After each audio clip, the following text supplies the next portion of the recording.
داملا اسلام برای کار کردن زن چی میفرماید؟ خواهش میکنم. این اسلام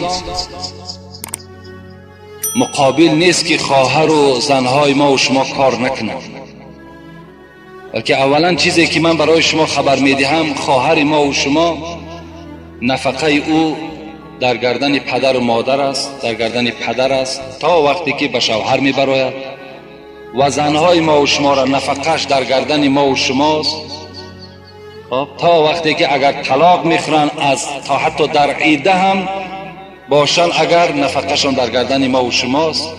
از این خاطر اگر احتیاج به سوی مثال کار کردن نداشته باشند حاجت نیست. اگر دست رسا باشد، شرایطا باشد، میلش با که ندارد.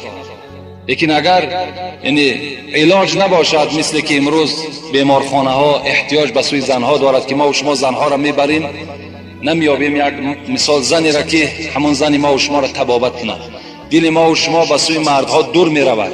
اگر باشد هم زنهایی که مثال مسلمانی که نمازخوان و خدا ترسی که اگر باز در همین بیمارخانه ها کار کنن، این البته ضروری است. اون زن از خانه نشستن در همون بیمارخانه کار کردنش ضرور است. لیکن اسلام ما و شما طلب میکند که همان زنهایی که به سوی بازار میروند یا به سوی کار میروند سطر اسلامی را باید که رعایت کنند. باید در کوچه با گپ‌های با مردهای بیگانه و نظر کردن به سوی مردهای بیگانه ده اسلام اونها را منع میکند. اگر این شرطها را زنها به جا بیارند، هر آینه برای اونها چی در بازار نشستن چی در کارخانه کار کردن این باکی ندارد، با شرطی که همون زنها خالی از همین گپ‌های با نامحرم‌ها و بی ستر و دیگر حالت‌ها قطعی اگر از خانه بیرون نشود.